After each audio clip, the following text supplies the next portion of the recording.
வணக்கம். Today in Tamil YouTube channel வரவேற்கிறோம்.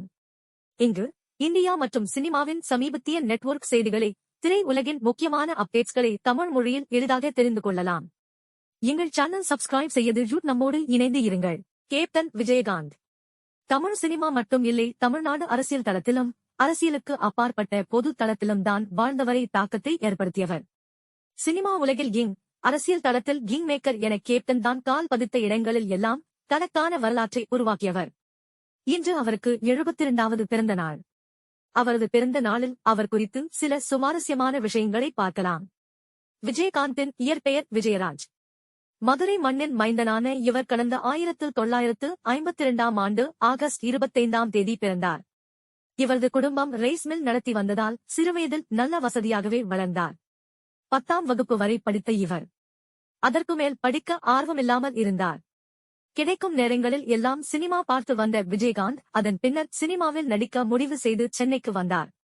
எம்ஜிஆர் நடித்த எங்கள் வீட்டு பிள்ளை படத்தினை சுமார் 70 முறை பார்த்ததாக அவரே ஒரு சில இடங்களில் குறிப்பிட்டுள்ளார். சென்னைக்கு வந்து வாய்ப்பு தேடிக்கொண்டு இருந்தபோது இவருக்கு வாய்ப்பு அளிப்பதாக நம்பிக்கை கொடுத்தவர்களும் இறுதி நேரத்தில் சரியா வசனம் பேச தெரியவில்லை, கருப்பா வேற இருக்க போன்ற காரணங்களை கூறி நிராகரித்தனர். கதாநாயகனாக வாய்ப்பு தேடிக்கொண்டு இருந்த இவருக்கு முதலில் வில்லனாக நடிக்கும் வாய்ப்பு கிடைத்தது. இனிக்கும் இளமை படத்தில் இருந்து தனது சினிமா வாழ்க்கையை வில்லனாக தொடங்கியவர். இனிக்கும் இளமை படத்தில்தான் இவரது பெயர் விஜயகாந்த் என மாற்றப்பட்டது.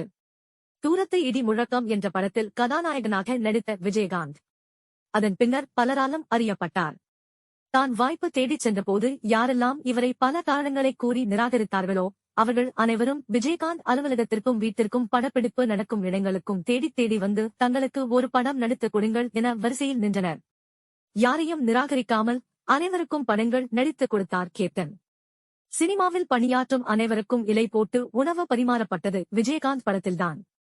அதன் பின்னர்தான் மற்றவர்கள் இதனை பின்பற்றத் தொடங்கினர். இதற்கான தனது சம்பளத்தில் இருந்து கணிசமான தொகையை தயாரிப்பாளருக்கு விட்டுக் கொடுத்தவர். நடிகர் சங்க தலைவராக மாறி நடிகர் சங்க கடனை அடைத்து அதன் பத்திரத்தை மீட்டுக் கொண்டு வந்தவர் விஜயகாந்த்.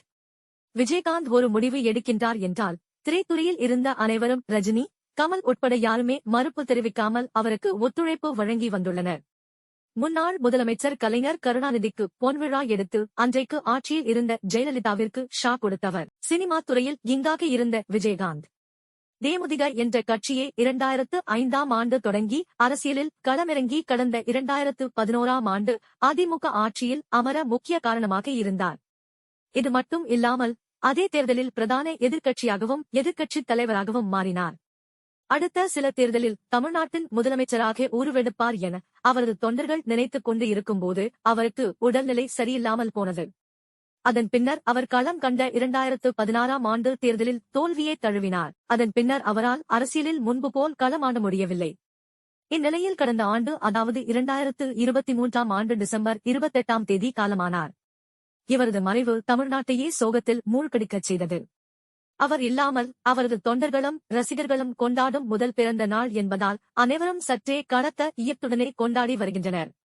நீங்கள் இல்லாத இந்த பிறந்த நாள் எங்களுக்குமே கனம்தான் கேப்டன்.